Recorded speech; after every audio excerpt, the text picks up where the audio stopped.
It was supposed to be a quiet birthday, lemon cake, blue streamers, maybe a call from Dad. Instead, I got a white envelope and a look that told me everything was about to change. I had spent the morning decorating my apartment, hoping this year would be different. I'd pulled out the same dress Mom had given me the year she passed, a simple blue A-line that had always felt like a hug. The kind of dress you wear when you're trying to feel close to someone who's no longer around. The blue streamers had been a little crooked when I hung them, but they were still bright, and I liked to think they gave the room a sense of cheer, despite everything. There was a vanilla cake on the counter, the one I'd picked up from the bakery just down the street. A simple cake with 32 candles arranged in a neat row across the top, their faint scent of wax mixing with the faint smell of vanilla. I had even prepared my mom's special punch, a recipe she'd taught me before her illness had taken her. She always said it was the perfect balance of sweetness and zest, just like life. And today, of all days, I needed to believe that. But my hopes for the day were crushed long before the cake had a chance to be lit. At 3:47 p.m., the knock on the door interrupted my thoughts. It startled me, my heart leaping in my chest. I quickly wiped my hands on my apron, smoothing my dress one last time before I opened the door. I expected to see my dad with a cheesy birthday card or maybe some flowers. Instead, standing in the doorway was my father, Douglas Monroe, his tall figure filling the frame, but his expression completely blank. Not even a smile. "Hi, Dad," I said, my voice faltering a bit, trying to hide the disappointment. He didn't acknowledge the streamers or the cake. He didn't even look at me at first. His eyes were scanning the apartment with that same disapproving gaze he always had when he visited. And then, without a word, he handed me an envelope. "I need to talk to you about something," he said, his voice colder than usual. I stepped back to let him in, my stomach already sinking. He hadn't even taken off his coat, a clear sign he wasn't staying long. That familiar knot of disappointment settled into the pit of my stomach. Maybe he'd forgotten. Maybe he was just preoccupied with work. I clung to that small flicker of hope, even as it dimmed with every passing second. "You want some cake?" I asked, trying to muster some semblance of cheer, my voice quivering despite myself. "I just picked it up from the bakery." He shook his head dismissively. "No, thank you." Instead, he placed the envelope on the counter, right next to the untouched birthday cake. I stared at the paper, my pulse quickening. There was something cold about the way he put it down, like he had just dropped off a bill he needed to pay. My eyes flicked to his face, but he wasn't looking at me. His gaze was somewhere far away, focused on nothing in particular. "This is a formal notice," he said flatly, as though it was just another task he had to check off his to-do list. "You have 30 days to vacate this apartment." I blinked, certain I'd misheard him. The words didn't process at first. I thought my mind was playing tricks on me. "What?" "Dad, what are you talking about?" "This is my apartment." I couldn't understand it. My fingers, trembling slightly, hovered over the envelope. I didn't want to touch it. Not yet. He cleared his throat, finally meeting my eyes. "It's still part of the family property holdings. Vanessa and I decided we need it for Nathan. He's moving back next month." Vanessa. Of course. My father's girlfriend. The woman who had made herself an invisible fixture in our lives, slowly pushing her way into every family decision for the past 2 years. Even today, on my birthday, she was there, silently staking her claim. I felt a bitter, metallic taste rise in my mouth as I tried to process what he was saying.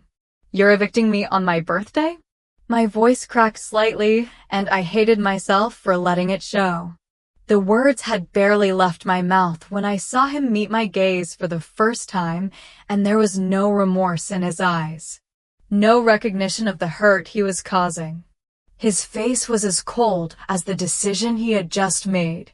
"The timing is unfortunate," he said, his voice as businesslike as ever. "But business is business, Sarah. You've got a good job now. You can find another place." It was like a punch in the gut. No warm wishes. No happy birthday.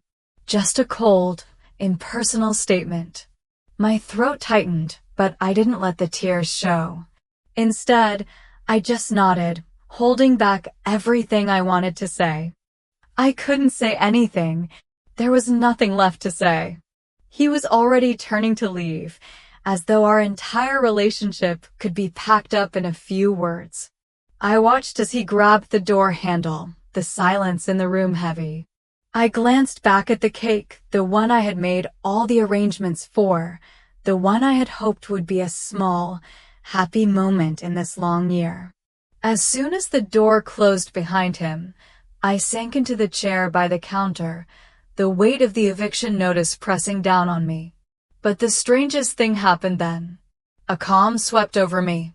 A calm I hadn't expected, as if the act of being evicted, of being forced out, had given me clarity.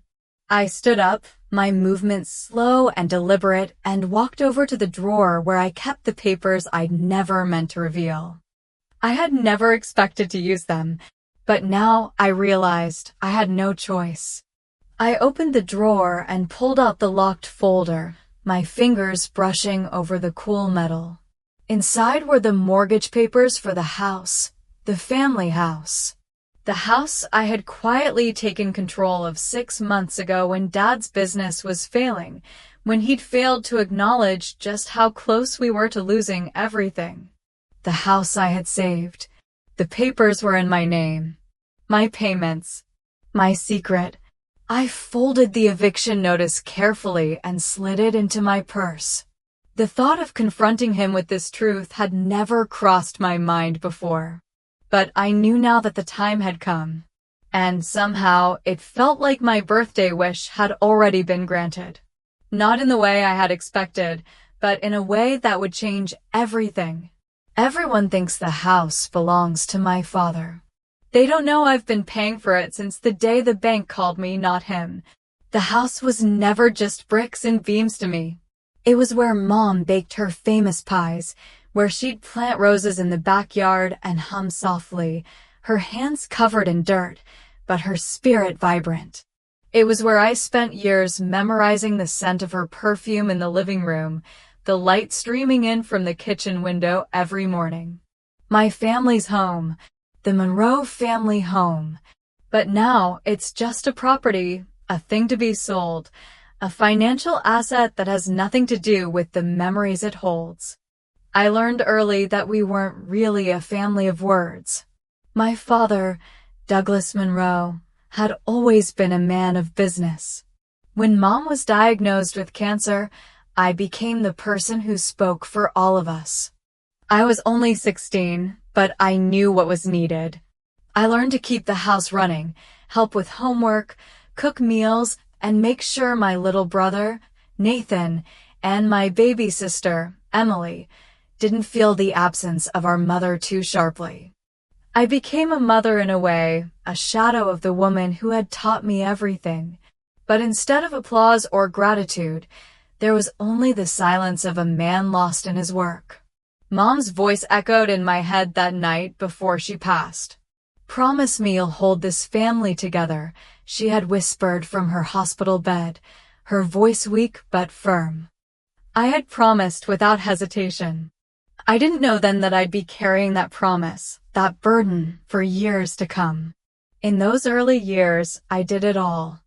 I sacrificed my high school days, my friends, my prom, everything, because my father couldn't handle the reality of losing Mom. I was left to manage it all. Cooking dinner, keeping up with the bills, even cleaning up the house to make sure nothing reminded him of her. It wasn't that he didn't care. He just didn't know how to care. Work was his escape, and I became his assistant. He'd retreat into late nights at his failing accounting firm, leaving me to parent the family while he was gone. My teenage years drifted by, replaced by responsibilities and guilt. When I graduated high school, I didn't feel the excitement everyone else did. I felt exhausted. Mom was gone. Dad wasn't there. Nathan and Emily were growing up, but they weren't my responsibility. They were just people I had to make sure were okay. I had put my future on hold, and I had nothing left to show for it. So, when I suggested going to college, Dad had nodded absently, barely acknowledging my plans.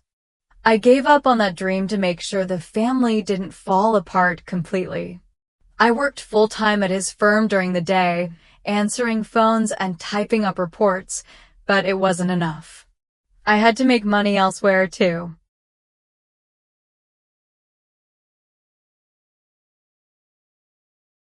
So, at night, I waitressed at a diner on 23rd Avenue. I would get home late, exhausted, my body aching, but it didn't matter.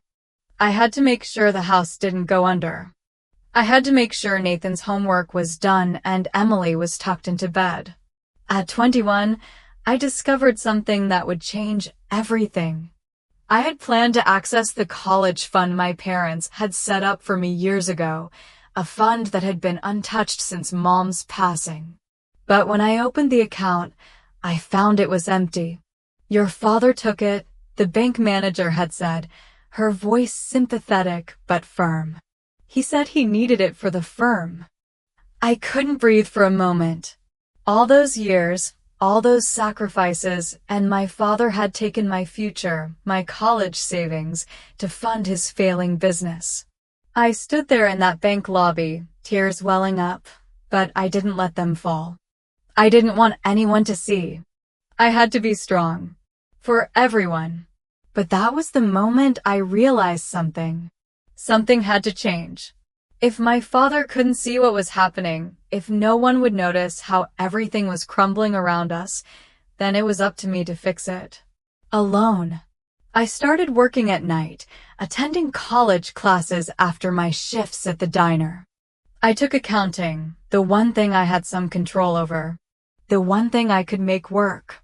By the time I was 23, I was enrolled in night classes at Portland State, studying accounting, keeping my head down, and focusing on something, anything, that would allow me to take control. Then came the day, in 2022, when I finally looked at the mortgage documents. The papers for the house. The house that had held so many memories for me, the garden Mom had tended to, the kitchen where she'd taught me to bake. The place that held every shred of my childhood. I still remember the day the bank called me, asking about the mortgage. The voice on the other end was polite, but it was clear they had already been trying to reach my father for months. I took the call in my cramped apartment on a Wednesday afternoon, a day that felt like any other. But it wasn't. "Ms. Monroe, this is Brenda Hayes from Granite National Bank. We've been trying to reach Robert Monroe regarding the mortgage on the Monroe property on Oak Street. We have some concerns about the payments. Would you be able to assist us?" I stood there, shocked. I hadn't known things had gotten this bad. The house was 3 months behind on the payments. My father had kept it from me. But the worst part was realizing that we were only a few weeks away from foreclosure. That's when I took action. Without telling anyone, least of all Dad, I refinanced the mortgage. I went to the bank, I signed the papers, and I transferred everything into my name. I didn't want to have to take this on, but I knew I had to. I kept it from my father, just as he had kept it from me. I kept the house, the memory of Mom, and I did it in secret. By the time I had finished the paperwork and signed the last document, I stood there, feeling the weight of it all. The papers in my hands. The weight of responsibility. But I whispered to myself, "Mom, I kept it safe." The bank officer congratulated me on the successful refinancing. "You've done a great thing, Ms. Monroe," she said, her voice full of praise, but her words felt empty. I walked out of the office with the mortgage in my name, a secret I had kept from everyone. And then, just a few months later, I found out the house was being sold. Elaine Prescott was the listing agent, and I wasn't even asked. I rang the doorbell for the first time in years. This time, I wanted to be invited in or not. I stood there on the front steps of the Monroe family home, the house I had once called mine. It still looked the same from the outside, 2 stories of pale brick and white trim, with ivy creeping up along the side. It was a familiar sight, yet it felt foreign to me now, like a stranger's house with too many memories attached. The evening air was crisp, the kind of cool spring breeze that made you wrap your coat a little tighter around your shoulders. I adjusted my jacket, gray, perfectly tailored, and took a deep breath. I had no idea what I was walking into, but I was determined to make my presence known, to take control. The door swung open, and there they were, Dad, Elaine, Nathan, and Emily. Everything felt oddly familiar, but strained. There was a table set with the kind of neutral tone decor that Elaine loved, clean, minimalist, and utterly lifeless. The smell of catered rigatoni filled the air. I had to fight the urge to wrinkle my nose. It wasn't that I disliked Italian food, but it wasn't our dinner.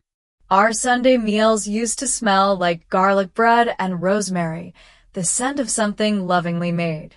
But tonight, it felt like nothing more than a transaction. "Claire," Dad said, giving me a brief nod. He didn't stand to greet me, just stayed seated at the head of the table. I noticed the way his gaze flickered to the side, avoiding mine. His hands gripped the edge of the table with an almost nervous intensity. "Hi, Dad," I replied, stepping inside. I looked around. Nothing had changed in the living room except for the absence of Mom's things. The family photos were now packed away in boxes, hidden from sight. A chill passed through me, but I swallowed it down. Elaine sat across from Dad, her perfectly manicured fingers resting on her lap. Her smile was as controlled as ever, sharp, but with just enough warmth to be unsettling. She was trying to play the role of stepmother, but I saw through it. She didn't care about this family. She was only here for the money and Dad's attachment to the house. Emily and Nathan sat beside each other, and they seemed more at ease than anyone else. Emily had grown into a smart young woman, full of quiet confidence.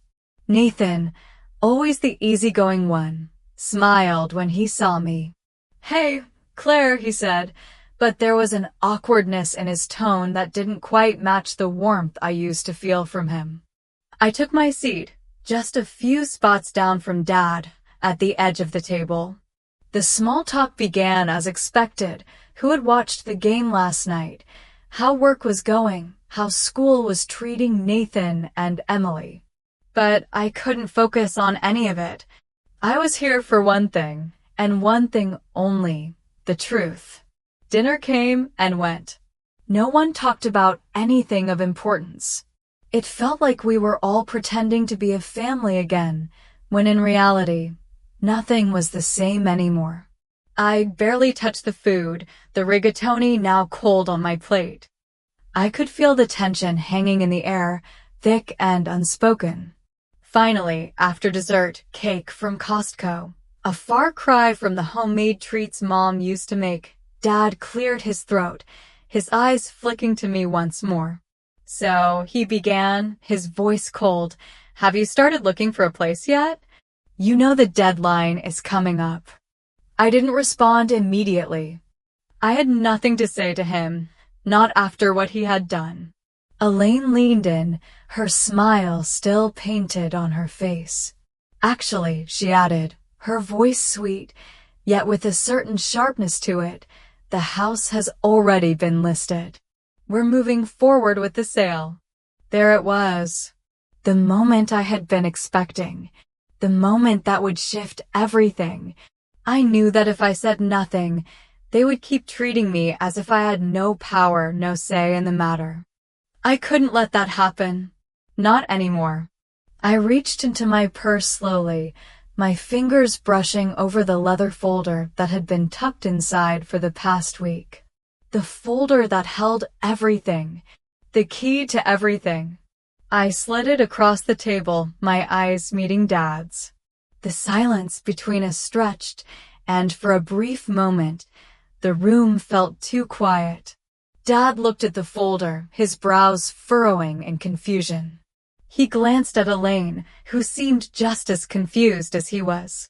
"What's this?" he asked, his voice sharper now. "It's the mortgage," I said calmly, my voice steady, though every fiber of my being wanted to explode. "The one you thought you owned." There was a beat of silence before Elaine spoke, her tone dismissive. "What are you talking about?" "We've already made the arrangements with the bank. The sale's happening." She reached for the papers, but I didn't move my hand. "I wasn't finished yet. I refinanced the mortgage," I said, my words coming out slowly, deliberately. "It's in my name now. You can't sell the house without my approval." The words seemed to hit him harder than I expected. His face went pale, and for the first time in years, I saw something in his eyes, something that resembled fear. Elaine tried to brush it off, her voice sharp as she looked at me.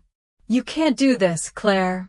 You can't just walk in here and—" I interrupted her. "Then sue me. But you won't win." I let the words hang in the air, feeling the weight of them as they settled over the room. The silence that followed was almost unbearable. Dad's jaw clenched. I saw the muscle twitch beneath his skin, the anger bubbling to the surface. "This isn't over, Claire," he spat, his words cutting through the tension like a knife. I smiled, just slightly, my lips curling at the edges. "You're right. It's just beginning." "You think you can hold this family hostage?" Dad snapped. "No," I said. "I think I finally stopped letting you hold me hostage." The words echoed in the room, and for a brief moment, everything stopped. Even the air around me seemed to hold its breath. This was it. This was the moment I had been working toward, the moment I had finally found my voice. And, for the first time in a long time, I felt the weight of what I was about to do. It had been hours since I had left the family dinner, my father's angry words still ringing in my ears. The house, our house, was slipping through my fingers, and yet, in that moment, I had felt strangely calm. The same calm that had settled over me the day he handed me the eviction notice on my birthday. I wasn't angry. I wasn't frantic. I was calm because I had been forced into this corner, but now I was taking control of the fight. Maya's words from earlier that day flashed in my mind. "Don't act from anger. Act from self-respect." Those words had stayed with me, like a guiding light. She was right. This wasn't about payback. This wasn't about vengeance. This was about finally standing up for myself and demanding the respect I had long been denied. The meeting was set for 8 o'clock, and the moment I opened the door to my apartment, I could feel the weight of the room change. My family had arrived: Douglas, Elaine, Nathan, and Emily. They all stood there, tense and expectant. The silence was thick, like the calm before a storm, and I couldn't help but notice how different everything felt now. I led them into my living room, where a small coffee table was covered with the papers I had carefully laid out earlier. My terms. My demands. I had set the scene carefully. The apartment was neat, minimalist, just like the rest of my life had been for the past decade. But there was something different tonight. There was a power in the way I held myself, something solid in my stance. Douglas sat down first, his usual air of authority not as commanding as before. Elaine sat next to him, as poised and controlled as ever, though I could see the tension in her posture. Nathan and Emily sat across from me, their eyes avoiding mine. "I'm glad you could all make it," I said, my voice steady. I didn't want to sound too eager or too angry, just calm, professional. "We need to have a serious conversation about what's happening with the house." Elaine, as expected, was the first to speak. "I'm sure we can come to an agreement. We know you've been paying the mortgage, Claire, and we're grateful for that. But I think it's only fair that we repay you for those payments. It's the least we can do." Her words were smooth, rehearsed. She was trying to make it sound like they were doing me a favor, like she was generous enough to offer me something. I had heard this line before, but I wasn't buying it anymore. I shook my head. "No, Elaine. This isn't about money. It's about something much more important." Douglas's eyes narrowed at my response. "You're being unreasonable, Claire. We're just trying to make this work, but it doesn't seem like you're interested in that." I had been bracing for this. It was what I expected from him, always dismissive, always assuming that his word was final. But this time, I wasn't going to let him control the conversation. "No," I said again, more firmly this time. "I'm not being unreasonable. I've been silent for too long. I've put my life on hold for years, sacrificed my future, my dreams, my independence for all of you." I paused, making sure they understood the weight of what I was saying. This isn't about being unreasonable. This is about respect. And for the first time in my life, I'm setting boundaries. I'm going to lay out my terms.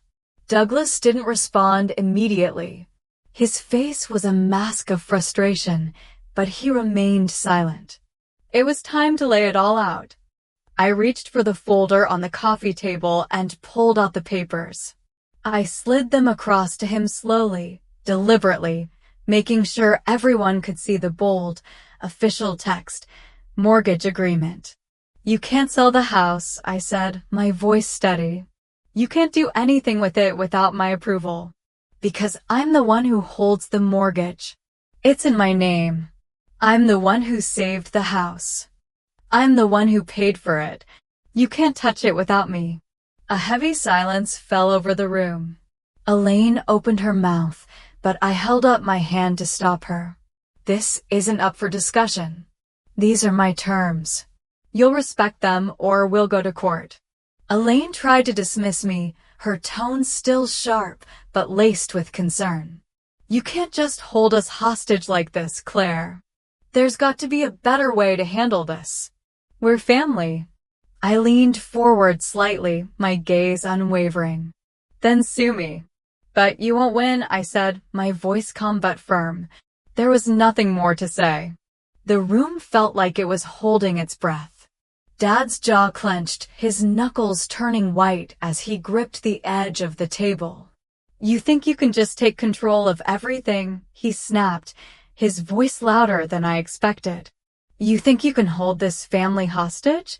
"No," I said, my tone not changing. "I think I finally stopped letting you hold me hostage." For the first time, I saw something flicker in his eyes, a mix of anger and something else, maybe guilt, maybe regret. I couldn't tell. But it didn't matter. I had said what needed to be said. I had finally found the strength to speak up, to demand what was mine. Nathan shifted uncomfortably in his seat. "I think she has a point," he said, his voice hesitant but surprisingly supportive. Emily, who had been silent up until now, nodded in agreement. "Yeah, she's always been there for us. It's time you listen, Dad." Douglas stood up abruptly, his chair scraping harshly against the floor. "This isn't over, Claire," he said, his voice cold. "You're playing a dangerous game." I didn't flinch. I just smiled, but it wasn't a smile of victory. It was a smile of quiet power. "You're right," I said softly. "It's just beginning." When I sent the letter, I didn't feel a rush of triumph or a sense of vindication. It was just business. My business. And I had done everything by the book, methodically, professionally. The letter was simple, yet it carried the weight of a lifetime of sacrifice. It was a notice of my rights as the mortgage holder, a formal request for an inspection of the property I now owned, and an unmistakable signal that they no longer held the cards. Dear Mr. Monroe, I had written, this letter serves as formal notice that I am requesting a property inspection in accordance with the terms of the mortgage. As the holder of the loan, I require this inspection to be scheduled within the next 30 days. It wasn't the most aggressive move. It wasn't even particularly harsh. But it was enough. I had given them 60 days, after all. A little more time to think things through, time to come to terms with the fact that the family home, our home, was no longer just a family heirloom. It was mine. And it wasn't going anywhere without my say-so. I sat back in my office chair after sending the email, the weight of the decision settling in my chest. I hadn't expected anything to change overnight, but I also hadn't expected the storm that was coming. The weeks that followed were a blur of business and awkward conversations. Dad didn't respond to the letter immediately, but the tension was unmistakable. I knew he would do everything he could to hold on to the house, even though he now understood, at least in some way, that it was beyond his grasp. Elaine, however, responded in a way that I hadn't anticipated. She was a woman of action, and when she realized the full extent of what was happening, she became desperate. I received an email from her late one afternoon, in which she proposed an investment opportunity. Claire, the email read, I think we can come to an agreement that benefits both of us. I'm proposing that you become a financial partner in my real estate ventures. Your knowledge of the mortgage situation could be invaluable to me, and I believe this partnership could work in both our favors. I'm available to discuss the terms if you're interested. I almost laughed at the audacity of it. She was trying to buy her way into the situation, into my life, using the very leverage that I had gained. The irony was almost too much. I replied with the kind of professionalism I had learned to master over the years, though my words were final. Thank you for the offer, Elaine, I wrote. But I'm not interested in investing in your business ventures. This isn't about money. It's about respect and boundaries. I'll decline your proposal. That was the last I heard from her, at least directly. But over the next week, things began to unravel for her. Elaine's real estate business was built on promises and empty potential. Without the sale of the family home to fund her latest venture, things began to fall apart. The deals she had relied on were suddenly slipping through her fingers. By the end of the week, Elaine had moved out of the house and out of Douglas's life. She took her portfolio, her plans, and her dreams with her. In a way, it was exactly what I had expected, but the aftermath was still difficult to watch. Douglas, left alone, began to feel the full weight of what had happened. The family, his business, everything he thought he could control, gone, or at least slipping away.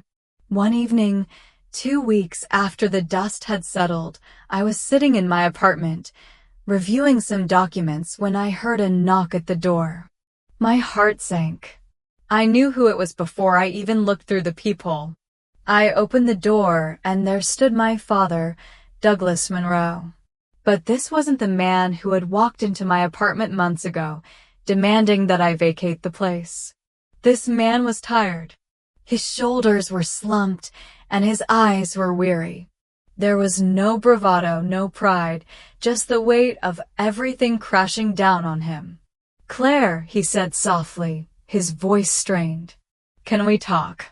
I stepped aside to let him in, though my body tensed with anticipation. I had no idea what this conversation would be, but I knew it was long overdue. We sat down at the kitchen table, the silence between us thick and uncomfortable. I could see the way he was struggling with everything that had happened. The tension between us had never been this palpable.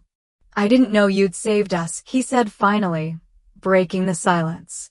His words were raw, vulnerable. "Why didn't you tell me?" I wasn't sure how to respond at first. I had spent so many years being the one who kept the family afloat, so many years being invisible, ignored, and unappreciated. And now here he was, finally seeing me, finally understanding what I had done. But it wasn't enough. It didn't undo the years of sacrifice, the years of being taken for granted. "I didn't tell you," I said quietly, "because you wouldn't have understood. You never have. You never saw what I was doing. You just used me, Dad. You used me as a crutch, a safety net, and I let you. But not anymore." He looked down at the table, his hands shaking slightly. I wasn't sure if it was the weight of the words I had just spoken, or if it was the realization that I had taken control of the situation for once. But it didn't matter. The damage had been done. And this moment of vulnerability didn't erase the years of neglect. It didn't undo the betrayal. "I never meant to hurt you," he said, his voice barely above a whisper. "You were always so strong. I just thought you could handle it. I thought I was doing the right thing." I wanted to argue, to scream at him, to let all of my anger and frustration pour out. But instead, I just sat there, feeling the weight of everything I had been carrying for so long. "I don't know what you thought, Dad," I said finally, "but I've been carrying this family for years. And it's time I put myself first. Last year, I cried over deflating balloons and untouched cake. This year, the house smelled like lemon frosting and freedom." The scent of lemon frosting filled the air as I carefully adjusted the last of the candles on the cake. It was almost identical to the one I had set up a year ago, the same cake, the same dress. But everything felt different. This time, the balloons weren't sagging in defeat. They stood tall, bright, and vibrant, just like I felt now.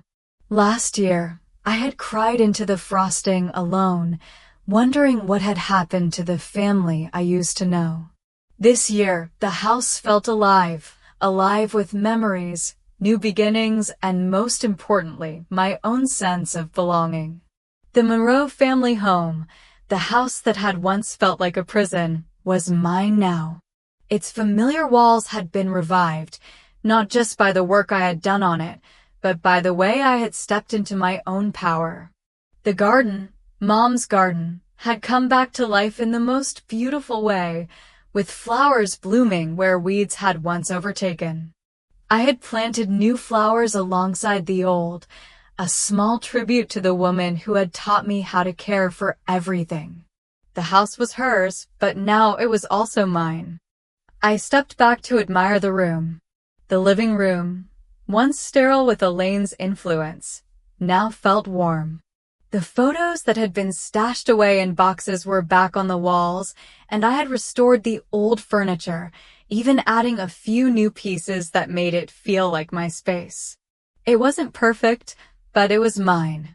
Maya arrived first, as she always did, fashionably late, but always with a smile that lit up the room. "Happy birthday. Beautiful," she said, wrapping me in a hug. Her presence was like a balm for my soul. She had been with me through everything, through the silent nights and the loud confrontations, through the moments when I felt lost and the times I fought to reclaim what was mine. Guests began to trickle in, coworkers from Henderson Financial, a few neighbors I'd gotten to know, and, most unexpectedly, Emily and Nathan. They had become something I hadn't even realized I needed. Family. "Claire," Emily said, her voice filled with affection, "we were just talking about how much you've done for all of us. You've always been there, even when we didn't deserve it." She raised her glass, a soft smile playing at her lips. "To Claire, for everything she's done for us and for herself." Nathan followed suit, his toast just as heartfelt, recognizing how much I had given up for everyone else. I felt my chest tighten at their words. My siblings, once so distant, once so unaware of everything I had sacrificed, were finally seeing me. Seeing me not just the caretaker, the fixer, but the person I had always been.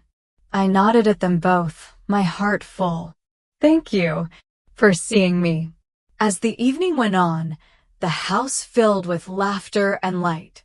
The familiar warmth of family dinners had returned, but now it was different. It wasn't just the food or the drinks that made it special. It was the people who had, in their own way, come to understand me. Then, just as the evening was winding down, there was a knock at the door. I knew who it was before I even looked through the peephole. Douglas. He walked in quietly, looking as out of place as he had the first time he showed up at my apartment with that eviction notice. His presence was awkward, his steps slow as he looked around the room. It was clear that this was not the home he had once believed he controlled. Claire, he said, his voice quieter than I had expected. I'm sorry I'm late. I didn't want to intrude. You're not intruding, Dad, I said, my tone calm but firm. I had no intention of making this moment more uncomfortable than it had to be. He stood there for a moment, not sure whether to approach me or not. Finally, he sat down at the edge of the room, just a few feet away from me. I was thinking, he began, his voice low, about how things were when your mom was here. How simple everything seemed, even when it wasn't. He hesitated. I didn't realize how much I had taken you for granted, Claire.